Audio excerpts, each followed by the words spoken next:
Welcome to On the On Chain. the This is chain. Jeff on the Chip, chain. This is Chip.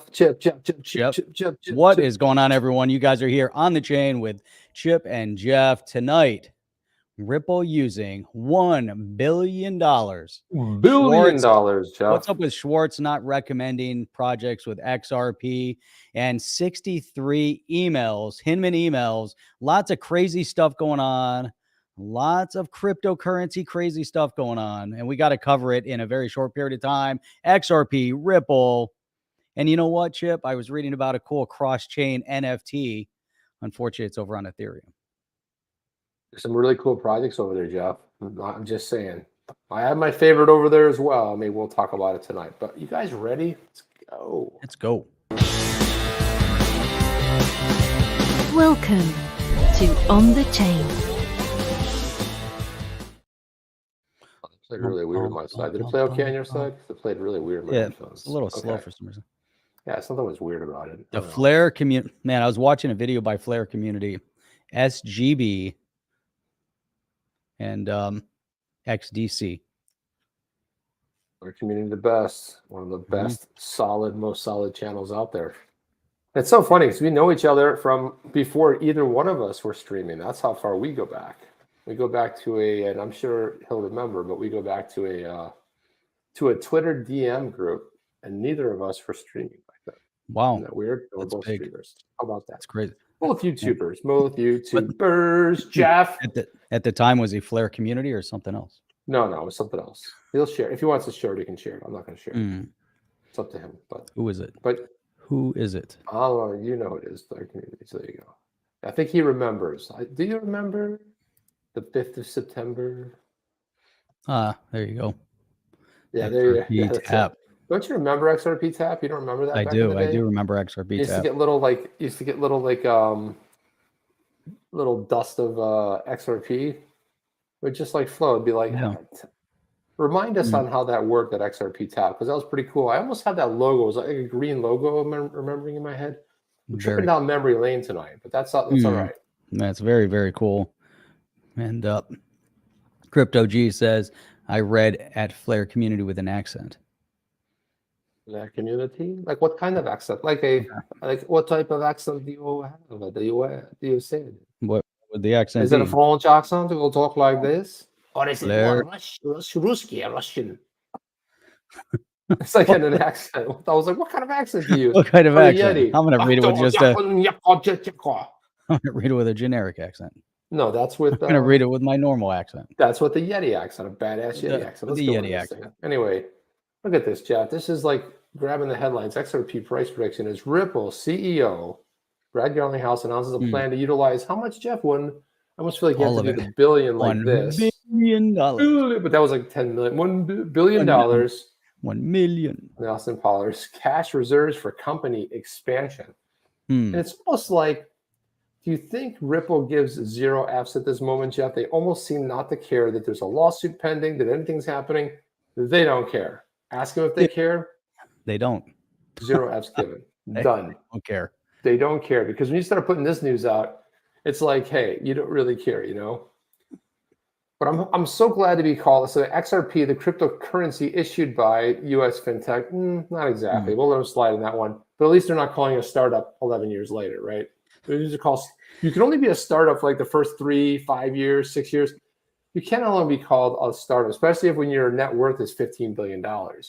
Yeah, the multi-billion-dollar startup that's been around for the past 12 years. That was one of the founders in the crypto space. Waza wants to know if we'll be on the Gold Coast in 2024. I would love to come to the Gold Coast. We will be. Dude, nothing would make me happier than to participate. Shit, we'll headline the damn thing, Jeff. We'll get up there. We'll put on a show like no one's ever seen before. We'll get there. I would love to be on the Gold Coast, man. Seriously. It's going to take 2 days to get there. 2 days.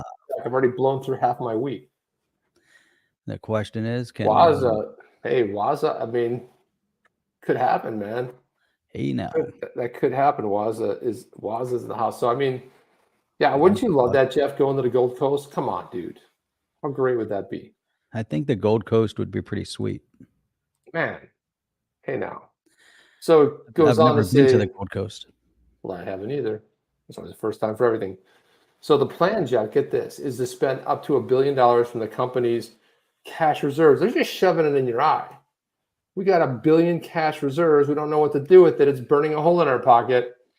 And we're going to go ahead and we're going to do something with it. So this is when he was in, at the Dubai FinTech Summit last week. He said, it's clear that Ripple's ready to grow. We've had more than $1 billion in cash on our balance sheet. Bragger. We want to deploy that to grow both organically, internally, but also inorganically through acquisitions. The CEO further pointed to Switzerland and the United Arab Emirates as a country that are attractive places for Ripple to look. Jeff, why would they be looking, out of curiosity, would be looking to Switzerland or United Arab Emirates? Do you have any kind of clue why they might be looking there? I would have no idea why they would want to choose. Sure. Zero idea. Zero idea why they might want to choose Switzerland or Dubai or someplace that just doesn't happen to be the US. Yeah. Yep. Jeff, look at this. I forgot. I broke this out of storage, but this right here you can get at onthechain.shop. I almost forgot we had a merch store. But it's got On the Chain Live there, and it's got the regular logo over there. Fantastic little. There we go. I lost. I've been trying to find the tab where we were. I kind of lost it, but now I found it again. But look at this. Yep. He said, we'll make acquisitions in markets that are friendly to these technologies. You have representation from the UAE, representation from Switzerland. These countries are providing clarity for entrepreneurs to invest in. That allows a company like Ripple that is larger to invest, he said. And here's, look at this. They grabbed CryptoEddie's tweet here about Ripple aspires to be more than just liquidity and payments, acquisitions in crypto-friendly markets. This was like the little sound bit. So it's just like how our show works, Jeff. Crypto Eddie and all the other people do all the work, and we just talk about it. So this is like they do is they write. She does the work. She posts the clip, and then they write a whole article about this. The whole article about one little tiny video. It's nice. What do you think about that? It's very perfect. Indeed. So, you know, this whole thing as we're kind of expanding into it and kind of identifying, you know, and this is really, you know, poignant, I think, right there, that top sentence. If Garland House's plan proves to be successful, more companies start using XRP for liquidity and cross-border payments, there is a reason to believe XRP would also rise in price. Now, you know, that's an interesting concept in principle. But if you go over to, you know, when we get into David Schwartz's article, that guy, or, you know, the statement from him, he seems to be against utilizing XRP in projects. I don't know. We're just going to hint at that. Then we're actually going to get into it and read it. But what are your thoughts about this, Chip? You know, if we get into the direction that Ripple's moving in, the direction right now, we're kind of at a crossroads in crypto at large, as we've talked about many, many times. And here we are, Ripple sitting at getting ready to invest $1 billion into infrastructure and further development of their platform on a global scale. Now, will that have a direct impact? And obviously, we don't know exactly what they're spending it on, but let's say they spend it on more companies developing in the space that can help facilitate larger growth and infrastructure across. How is that going to impact the crypto space? Well, I think it'd be good for IPO for Ripple. For Ripple. You know, but at the end of the day, you know, here's my thought. You know, I think that Ripple on its own is, you know, never going to be enough to move the valuation, or I would say the volume of XRP to a level where it can scale, you know, in mass numbers. I think it could have an impact on it, but I don't know if it's going to scale in the mass numbers. But what I do know is that if you get more companies building and rolling out on the platform, utilizing the XRPL, utilizing XRP, figuring out a way to have the XLS20s tokens kind of all integrated within a platform. When we see Flare and, you know, Songbird and all the different things that are going on over there start expanding, XDC, and we start seeing a full expansion of the space, I think it's at that point we're going to start seeing, you know, XRP scaling to, to bigger levels, bigger numbers. Right now, I also, Chip, believe that, the pricing of XRP has been withheld, obviously oppressed and suppressed by the SEC. But what are your thoughts overall? Oh, I think you're spot on.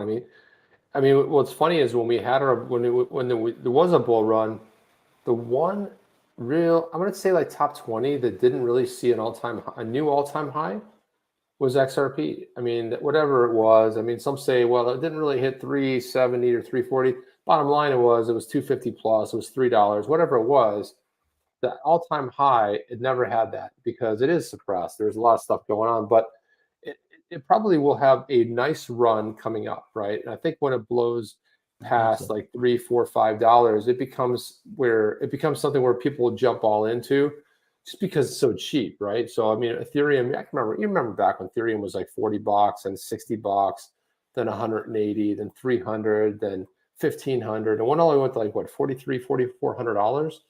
I mean, it came back down, but I mean, not that we're thinking about that's where we're going to see XRP head. But look, I mean, if it blows past $3, $4, $5, it's going to keep running. It's going to keep going, might shoot up, come back down, shoot up. But you can have people jumping in and out of it. But again, what we talk about a lot on this channel is all about utility. It's about the utility and a lot of use cases. There's something in the Keep tonight that we're going to talk about. I hope we get to it. But a really good idea, a really solid idea about the XRPL. Someone has an idea, and I wanted to explore that a little bit. But what I really think is going on here is it's just interesting from watching Ripple. They don't seem to care about any of this, and it's like that one John Deaton tweet that we'll get to tonight about what's going on. Like, I think that they sort of have a real sort of a knowing how this case is going to go. I don't care what happens. It might take a try. It might come negative at first. But you go to the Supreme Court, and there's no way the Supreme Court's going to find that XRP is a security.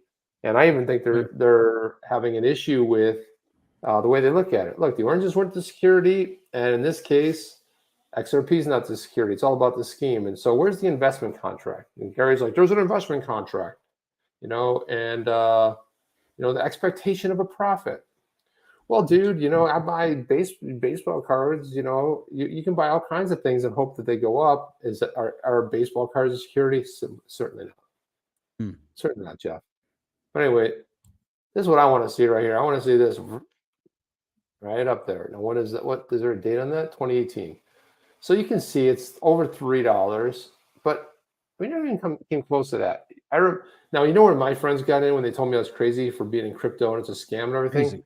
Crazy. They got in. I don't know if you can see. I'm gonna make my cursor a little bit bigger, Jeff. They got in right here, and then they were mad. It was shot right back down. I'm like, dude, I told you to get in over here. It's like where I told you to get in over here. You guys got in over the top, and a lot of them sold, and they never went back to it. But it's kind of pathetic that we haven't had that sort of nuclear growth we should have. That hockey stick growth. We definitely needed to see some growth, some patterns, some different cones. axes, some different cones, all sorts of different things going on. Like, I mean, there's all sorts of, you got to look for the measurement and what are all those things that like the stochastic lines and all those different lines that they talk about. What's that?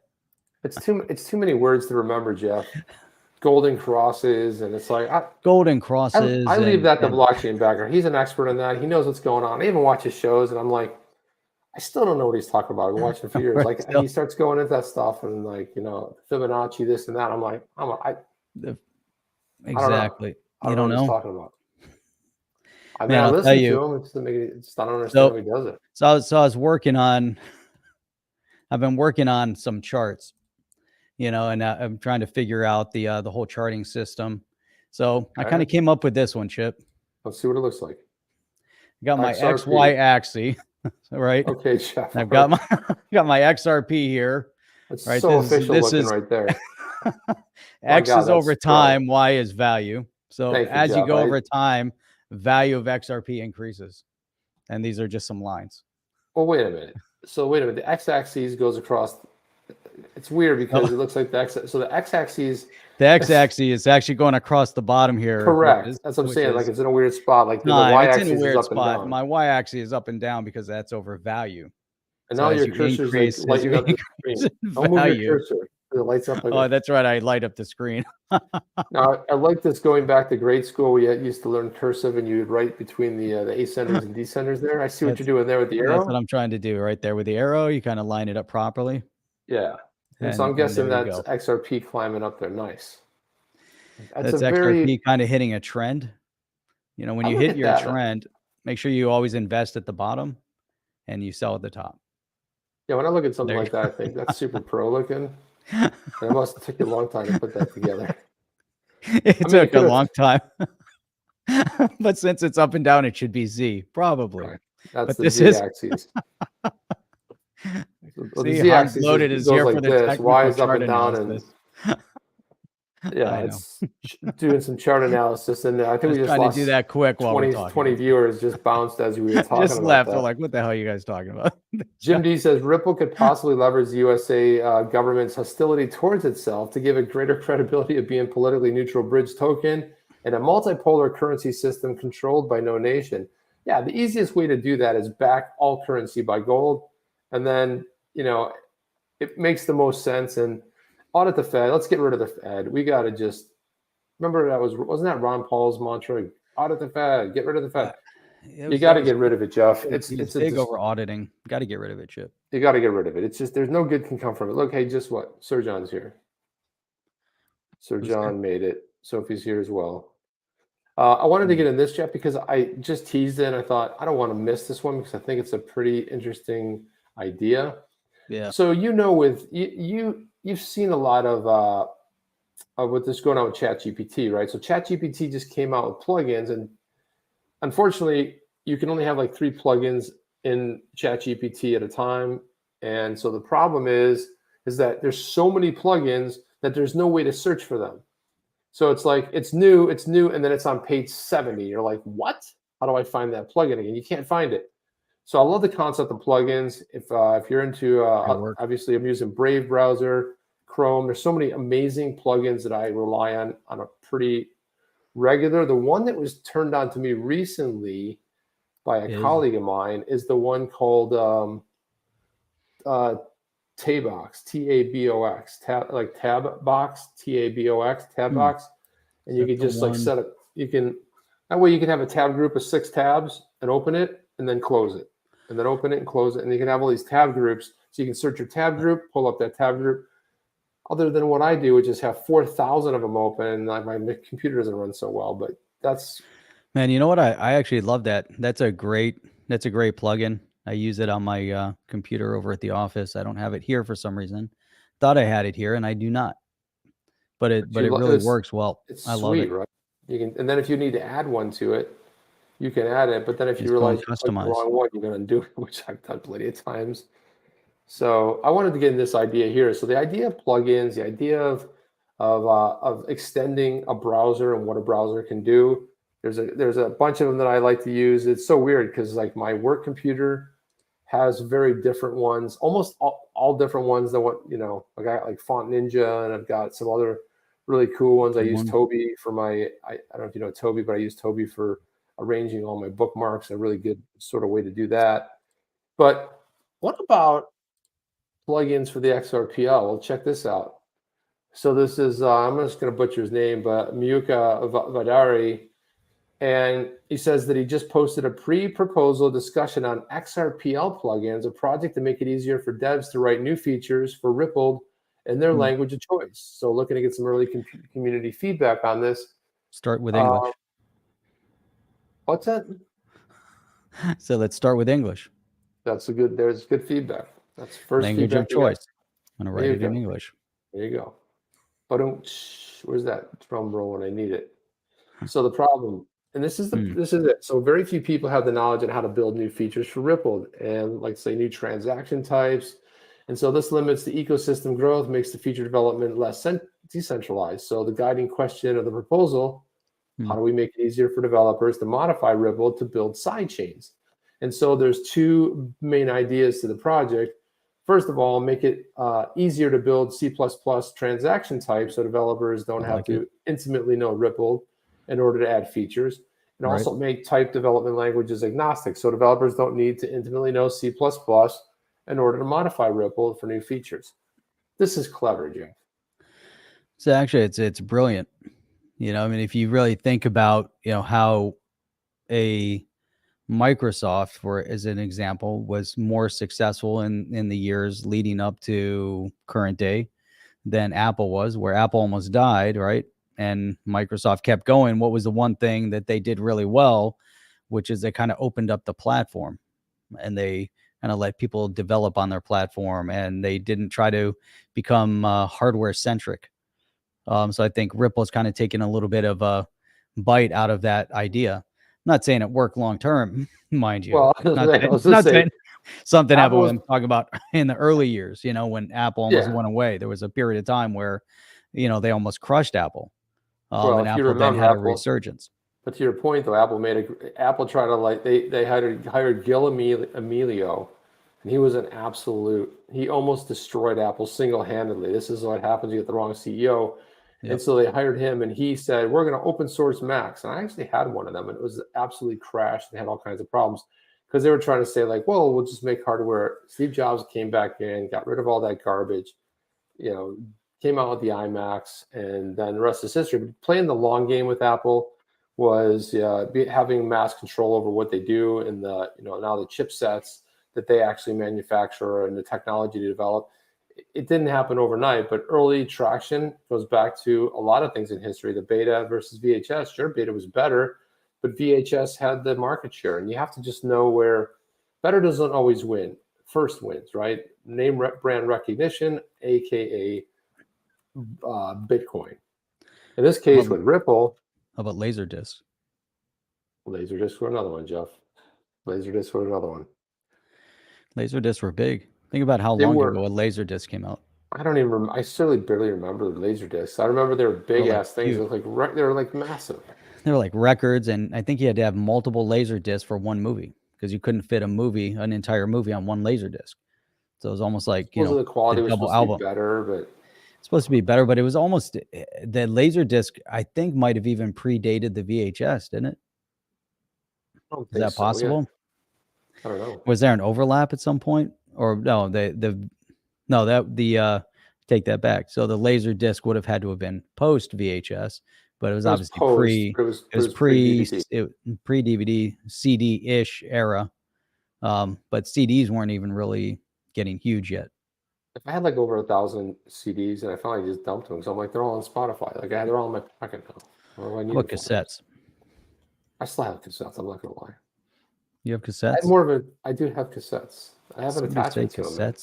Maybe I don't. Maybe. The usual, sir. Please. Sorry, I had to play that. We haven't had that forever. So look at this, Jeff. So the project will be useful for several groups of developers. Sidechain developers, researchers who typically are not C++ experts, experimenting with new features, and then other devs who want to contribute to the community to write a new Ripple feature. So general idea is add a new plugin for transaction types, ledger objects, RPC, without having to recompile Ripple or needing to know anything about C++. And any dev can just take Ripple out of the box, follow a few steps with their language of choice, and then write a new feature. So this new C++ architecture would be, you know, sharing a static library, calling C++ written by a user. I kind of want to jump through. There's a lot of technical stuff here, but there was some good stuff down here, I think. But I like the idea. I mean, if you're going to design in your language of choice and you want to go beyond the C++, get into Python, you know, utilize, you know, there were some other ideas, you know, Rust. Yeah. I mean, you can, it makes more sense because why do you have to be so, you know, focused on the, you know, the centricity of however they decided to roll out their platform, especially if you're going to start designing side chains and you really want to get into expanding whatever your platform might be, you know, to grow with it. And I think, you know, one of the points with all of this, Chip, also is that we're starting to see, you know, cross-chain experience. So cross-chain means that it has to be cross-language, and you're gonna have it's gonna exist. So you can't all of a sudden say, well, we want to have the side chains, and then, you know, the XRPL can be relatively currency agnostic, and you do all these amazing things, and yet you're going to ignore the cross-chain necessity. And so if you're going to do that, you also have to look at programming language. And man, I think they're way ahead of the game, and I think they're onto something. Jeff, I just wanted to say that tonight's cool. On the Chain brought to you by none other than the Badass Yetis. And if we take a look at the Badass Yetis over here, some of the stuff's a little deceptive. This has kind of confused a lot of people here, and it certainly has confused me. But when you see something that says the floor is 90 XRP, this is all secondary market sales. So that means somebody has one for sale or sold one at 90 XRP. The total number of items is correct. There are 318 items that were sold. That's the royalty. So royalty basically means anytime let's suppose somebody mints an NFT, and then they, like some people have sold them for 250 XRP, right? They sold it for 2 times. And then every time that there's a royalty paid on that to the creators, that me and Jeff and I, so it's just shy of 6%, which is actually really cool, and it's in perpetuity. So we've already had an NFT sell twice. So it's a little bit, you know, you get a little bit, but again, it's a pretty cool feature. The total volume here is this is how much is sold. 2,500 XRP sold on the secondary market. There's 122 holders. 122 holders, Jeff, and then 11% listed. So there you go, right there. There it is, and you can see all the other sort of Yetis here. Some people have them listed pretty low. I don't know why, but you can go. You want to buy one in the secondary market? They're normally 125, but maybe somebody has doubles or triples, right? Maybe they have 3 of this, because a lot of times people have, from what we've seen in the Discord, they've got like 10, 11. If you have like maybe a couple Spirit Walkers and you want to get rid of one, you might just want to just get rid of it, right? But you can see that they go up too. Like this one here is 650. You want this? Look at this badass right there, Jeff. It's a beautiful 650. Nice shiver swine. For 37.75, you can have this badass right there. That beautiful little one. And what was the highest one? Yeah, so this one is 58,000, Jeff. 900 XRP. Somebody listed it on the secondary market. You certainly could buy it if you wanted to. That's impressive. And I'm going to toss that into the chatters.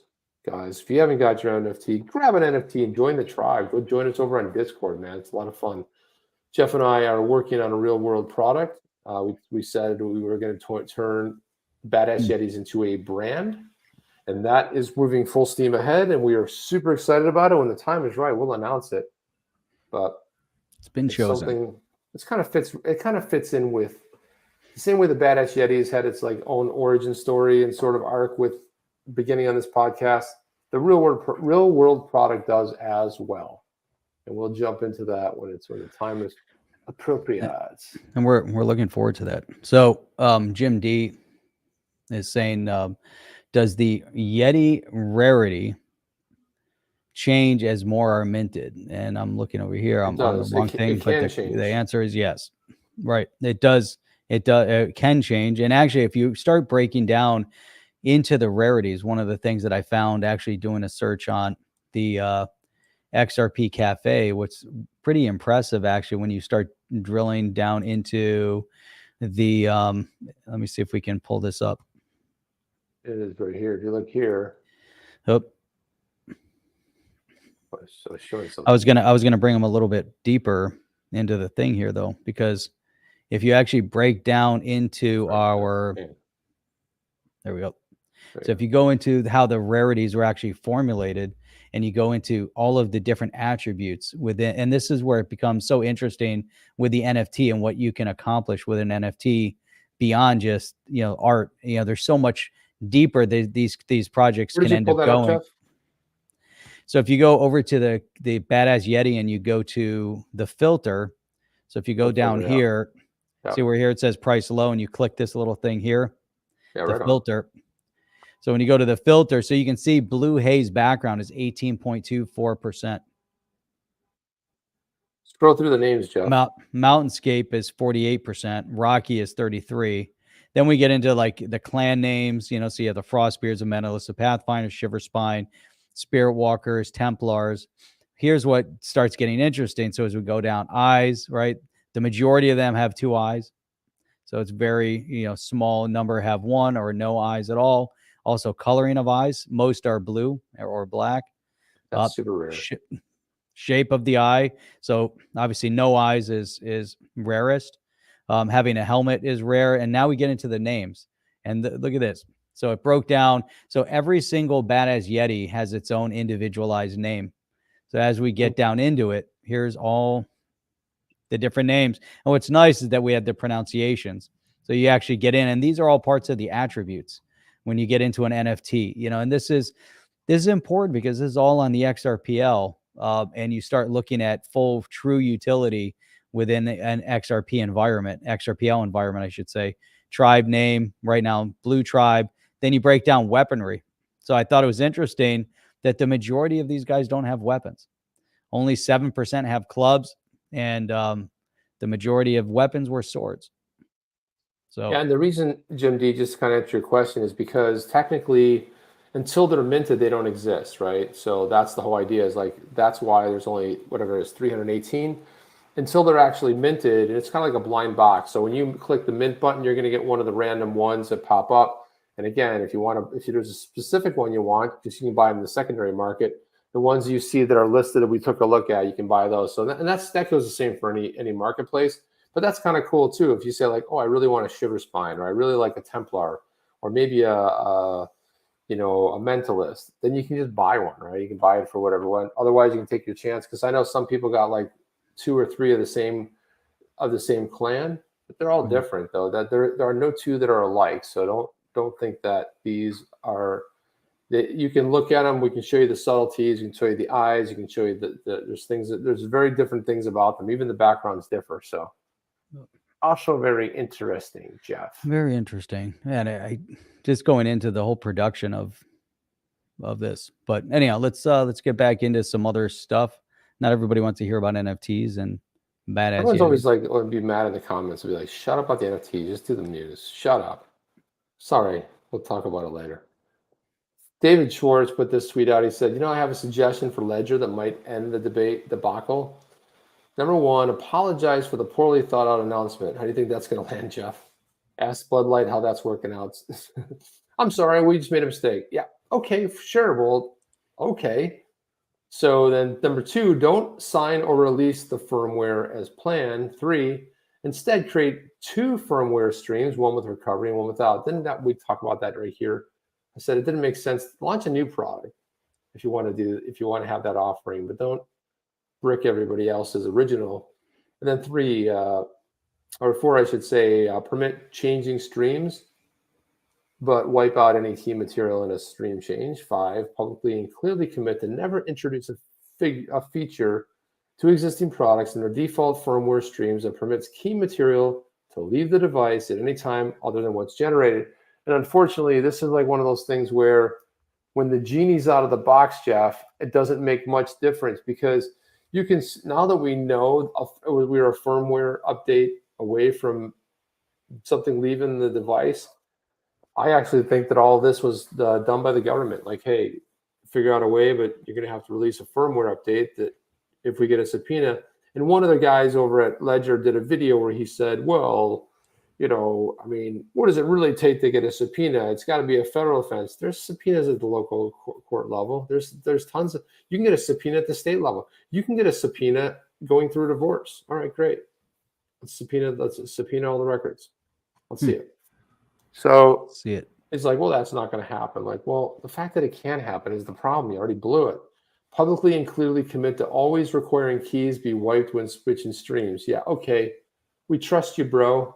We got something around that as well. Trust you, bro. Ensure the prompting around the recover feature forces the user to fully acknowledge their understanding that the feature can make their keys available to governments and civil litigants who sue them. What are your thoughts about any of this, Jeff? Where's he going wrong and where is he right? When we get into getting into this whole concept and notion of what's happening over on the Ledger, I think we have some issues. If you're going to open up to, if you're going to open up to government oversight. But, we're actually walking down a kind of a fine line, right? Because if we look at kind of in a banking environment is going to be regulated by government, and there's going to be rules to the road. Right now, with the way we want the decentralized structure to be, we want to be kind of in a hands-off kind of environment. And I don't know if we can be 100% in a hands-off environment. But do you think that there's a possibility, well, before we get into that, if we look at, so for instance, like in a credit card environment or a banking environment, if government wants information, they have to request through court order to try to petition to get that information. What we saw happen up in Canada when there were some issues with the truckers and everything, the government just went to the credit card companies and they just shut down people's accounts. There was no court order, or there was no court request. It didn't take any time. They just went and it happened. The fact that the government can intrude on a ledger and take people's keys or have oversight somehow without court order, I think in the US, there's still, regardless of what ledger does or doesn't do, they're still going to have to be done through court order. Yeah, but I mean, that's what a subpoena is. I mean, if you get a subpoena, and I don't like it, Jeff. I don't like it. Cold storage. Right. It's just not a good idea. It's like having a safe, and like you're going to say, like, okay, well, great. I know you had a key to that safe, but now we've got the master key, and we can get into your safe. It's not a good idea, man. It's not a good look. So the question is, right? It's not a good look, especially in a decentralized environment. But all that being said, if we need to. And this is where it becomes difficult, because if we want to be in the mainstream and be, if we want cryptocurrency and blockchain to be accepted mainstream, are they then going to force, through that subpoena? But to have a back door to begin with, I guess banks have a back door to your bank account, but they can't wipe you out either. I mean, they could. Well, they could, yeah. But I don't know about that. But the thing is, let's say with a ledger, let's say there's a hack and they go in the back door of the ledger, you're not protected. So this is where, there is no, mandate of insurance over the ledger, so, there's, I don't know. This is a really developing kind of gray area. I would like to see decentralization. I want to be in a kind of in an environment where we have the Fed, government, banks. We want them out kind of our, private affairs. We want full privacy. Same reason, Chip, we don't want the CBDCs, because it's a complete invasion, intrusion on our private movement of money. And we should be able to do what we want with the money without, as long as you're not participating in illegal activity, that it's not the spending of the money that became illegal. It's the activity that you're using the money for that is illegal. So the money itself, so that this is, this is such a major issue, and it's going to keep developing, in order for this mainstream adoption to happen. We also don't want to be operating kind of in a cloaked environment. We want cryptocurrency to come to the forefront, but we don't want to be intruded on and stepped all over. No, but that's how you take the boot off my throat, right? Don't tread on me. That's kind of like where we need to keep it. So speaking of ledger, this is when we think about awesome things that happen. This is Oskar A right here from the On the Chain community. He said, Ledger's new Super Bowl is on fire. Trust me, bro. So we're going to play this thing, but this is another phenomenal parody by Oskar A. You got to love this, Jeff. I'm going to pull it up. Are you ready for this? Because you might just think it actually looks better than anything probably they would have done. And better than anything that they probably could do. But this is, trust me, bro. Let's listen to this. 2020, we at Ledger connected your contact details with the world in an event now referred to as the Ledger Leak. But this was but the beginning. Introducing Trust Me Bro. With Trust Me Bro, we're taking control of your private keys so you don't have to. You still get to pay for the cool, shiny stick to wear around your neck, but your private keys will be divided and stored safely in 3 different companies that you can 100% trust, because that's what crypto is all about. Now, for a small monthly fee, we'll take good care of your fortune. This time around, we know what we're doing. This time, it's different. At Ledger, we believe in second chances and third chances. And besides, technically speaking, it is and always has been possible to write firmware that facilitates key extraction. You have always trusted Ledger not to deploy such firmware, whether you knew it or not. Bitch. Ledger, not your keys, not your coins. Bitch. Follow Oskar. Bitch. Oh my God. That's brilliant. That's fantastic. I don't even know. Is Oskar here tonight? Damn it, he's not even here. You know what that reminds me of? Oh, shit. Quadriga CX. Remember these guys? And Gerald Cotton. Yeah, didn't he disappear in like India, or he got in like an accident and he died? He died. Yeah, he died in a part of India where a lot of people supposedly die and disappear. They disappear in India with billions or millions of dollars, and he somehow took everybody's keys because everybody trusted him with their keys, and he held them all on a ledger. And he took $250 million in crypto assets to his grave. Supposedly, yeah. Unbelievable. Who knows? Maybe he just disappeared. I mean, why would you have a run an exchange and then have? Well, I know why you would do it, but didn't anybody in the exchange say, like, "Hey, who's holding the private keys?" Like, nobody realized that. It's kind of a weird thing, Jeff. One guy. One guy has control over all of your. Man, that was a really cool video. I like that video. It was awesome, man. It was so pro, so well done. I loved it. Oscar's really doing a phenomenal work, man. Stepping up. Step it up, baby. So Ripple's chief tech officer says, "I never recommend building products that require people to use XRP." Yeah, what's up with that? Schwartz made the remarks while shedding light on the role of XRP within the recently unveiled CBDC platform from Ripple. He was one of the original architects of the ledger, recently mentioned that he believes that it's beneficial for Ripple to avoid building products that necessitate the use of XRP. Schwartz said this while sharing some insight on the role of XRP within the recently unveiled CBDC platform. On the latest remarks came as a follow-up to an earlier statement in which Schwartz debunked reports that institutions using the CBDC platform would not interact with XRP as previously reported by the Crypto Basic. And that's what we're reading right now. Responding to this confirmation, anonymous XRP community member asked him if the platform will actually make use of XRP, since he has stated that it can. Schwartz responded by saying that it's difficult to predict the choices made by other people. Here it was right here. Not anonymous, it's at Pipsalot. I mean, come on, anonymous.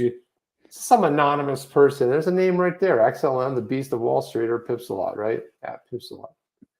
So it's, and then he said, yeah, it's always difficult to what other people will choose to do. All we can do is remove technical barriers. I never recommend building products that require people to use XRP unless they're XRPL features, because it becomes a reason not to use the product. So I kind of see where he's going with this, Jeff.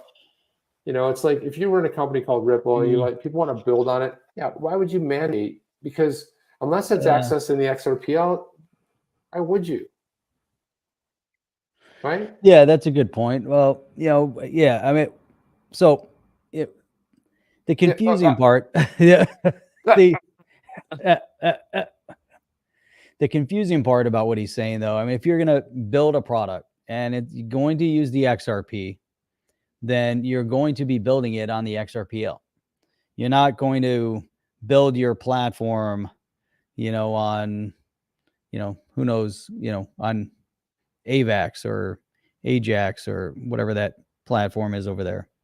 You know, you're not going to build it on Ethereum and use XRP. You're going to be building on the XRPL for a purpose, because it's the best for the product and for your project, and therefore you're either going to be utilizing XRP or you're going to utilize a token that you roll out that will be based off of an XLS20 kind of environment, and you're going to develop it, or you're going to find some integrative interoperability process similar to what like Flare is doing. Flare is doing something unique, and they're going to utilize and be interoperable across multiple platforms, and therefore they're going to want to utilize XRP amongst other assets. So yeah, we can use Doge, or man, I would like to use the SHIB, because I think if we can get the Shiba Inu, if we can get Shiba Inu going, and get that up to at least a penny, a lot of people are going to be doing really well. The SHIB. Shibarium. Is that what it's called? The Shibarium? The Shibarium. The Shibarium is pretty awesome, and it does not utilize XRP. So that's what I don't understand. I don't understand exactly. I understand what he's saying, but I don't get the point that he's trying to really make. Again, most people that are going to be building or using XRP or want to move in that direction are going to be building on the XRPL. So why wouldn't you? Yeah, he never recommends building. Yeah, it doesn't require people to use XRP unless they're using XRPL features. If you're not going to use, that will be the point anyway. But it's kind of like obvious. It's like, look, if you're a builder and you're building houses, then you would never build cars. It's like I wouldn't recommend people build cars if you're, But if you're going to build a car, then I would recommend. It's just if you have the XRPL. Yeah, that's true. That's a good point. If you're going to build houses, I don't recommend you use tires. I mean, a good idea, but good luck. You're free to do what you want. Or V8 engines. Don't use a V8 engine in your furnace if you're building a house. That sucker would blow, though, man. Blow you right out the window. Probably break the window. The guy's always so smart, though. David Schwartz is always kind of a few steps ahead. The guy's brilliant. The way he thinks things through, maybe not so brilliant politically speaking, but he's brilliant technically speaking, with all these different things that he comes up with. The guy's really astute. Trust me, bro. Just trust me. Look at this right here, Jeff. So I saw this from Ledger. It says, look at this right here. It says, we heard your feedback on Ledger Recover to share an update and discuss the top items. We're holding a town hall. Yeah, whatever. How many people attended this? 21,000. Okay. I started my letter by saying this experience has been very humbling. We miscommunicated the launch. That doesn't sound good. Of the product, it was not our intention to take people by surprise. This is a fake apology. We miscommunicated. You guys just didn't understand. You're stupid. We miscommunicated. No, you didn't miscommunicate anything. It was very clear, the communication, that you're a firmware updated from your ship being wiped off your ledger. No. We just miscommunicated. You guys just didn't understand it. We said it wrong. We said it right. You just didn't understand it correctly. There you go, right there. That's even better. Our mission here at Ledger is to bring the world to crypto. Okay, get the violins out. We bring them to the world of self-custody, and then we rip them apart. No, and then it says we try to bring them ease of use as well. Okay. Yeah, I'd like to recall that most of our code is already open source. When it comes to firmware, we've already open sourced our crypto leave, our SDK for OSS for years, and all of our apps are already open source, but we want to go even further. Oh, Jeff, do they want to go further? We'll start with the white paper of the protocol Ledger Recover, and then release the recover code of the firmware. Finally, we'll gradually open source a larger part of the operating system. This has always been something that's been important. No, it wasn't important always. It just became important when your company tanked. It's always been important. Then why did you roll some other bullshit out? I mean, come on. What the hell? It's always on the heels of, so Andrew Smith is saying, I think a lot of people would have bought it if it was a separate hardware wallet. The average Joe would benefit from it rather than having their phrase scribbled down somewhere. I do. Yeah. The idea that you could have some back-end protection of your wallet, of your seed phrases, of all of that. Great. So you're not relying on yourself to lose it. However, what we're seeing is something completely opposite. And Serjon is saying here, Ledger leaked my data with address of his parents. Whereas Order 2, they got so much mail from trusted companies offering them stuff. Amazing. And then he said the same thing all over again. With that. And here Jeff, it says, so Sir John is saying, Ledger is a French company which has to work with Macron's communist government and ensure to mug people. So in the near future, the big brother can take the assets from us, the people. You know what's interesting, Chip? You know what's interesting? You know what's interesting about all this is that we have a common theme across the world. Right? We have people that are tuned in here right now from all over the world. And what Sir John is saying is so critical, right? Because you still have, there's some regimes around the world that are going to be dictatorial, totalitarian, communist. Some of them are leaning in that direction, like with Macron, you know, and what's going on over in different various countries. But here's Sir John, you know, and talking about we the people and how important that message is, you know, from we the people. And it's not just in the United States, you know, our rights are protected by our Constitution, you know, for we the people. And around the world, you know, people aren't protected in the same way, but everybody has the same rights, you know, for we the people. We have the same rights, you know, to live and to not be, you know, have our privacy intruded on and have the capacity and capability for earning and doing what we want to be able to do, you know, and live our lives. And, you know, that's important, Chip. You know, that's a global phenomenon. And that's what's bringing everyone together. I'd like to see that, you know, expand a little bit further. Yeah, of course. I wanted to show this. We only have like a quick minute, but I want to throw this up here.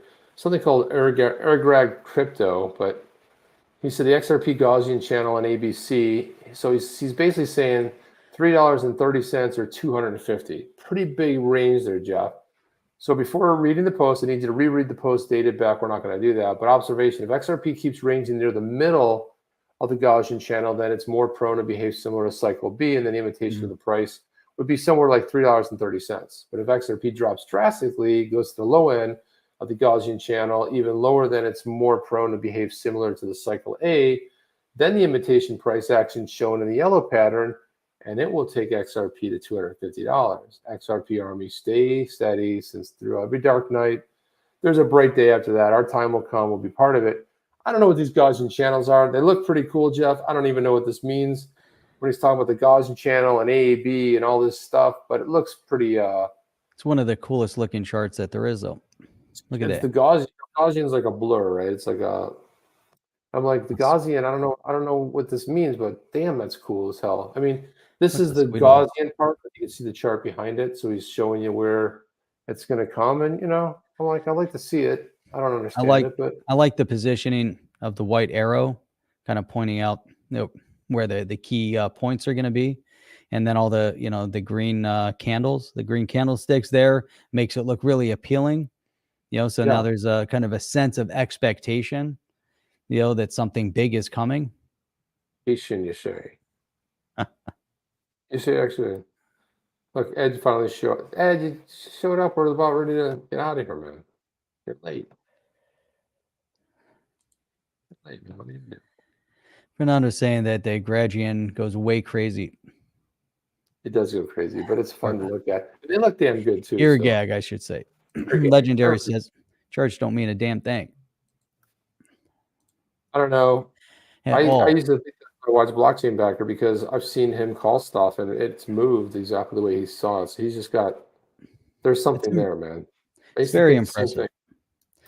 Charts are impressive when people know how to read them. And yeah, if you can follow them, they're not always perfect. But, you know, Jim D, the truth is at some level, you have to trust the integrity of the developers and even the entire crypto standard community to not have a backdoor. Boom! Boom! And that's all we got for tonight. What else do you have to say after we post a comment like that from Jim? That's it, Chip. That is it. I think that's it. I think that's all we have, guys. We will see you on the next one. I'll see you over on the Yeti site. I'm going to head over there and peruse the Yetis, but go over to xrp.cafe and check out some Yetis. Badass. They're super badass. That's all I have, Jeff. You have anything? I have a cool video. What does that mean? That's it. Okay. I'm gonna play this on the way out, and then we'll have a little bit of fun. This is a big shout out to Sergion. Appreciate you guys. Appreciate you. Here we go. Now we're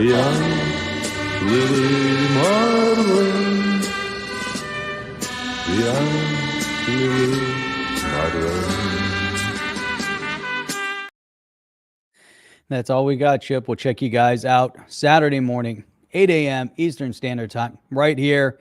We'll talk about a lot of great stuff, crypto, XRP related. And then things that are not related to crypto at all. Probably some bad Yetis. We'll wait till later in the program, though. We'll talk about pasta, coffee, and more coffee. That's all we got. Yeah, see you guys in the next one. Chip. Ow! Are you down with OTC? Please like, subscribe, and click the bell to be notified when the next video drops.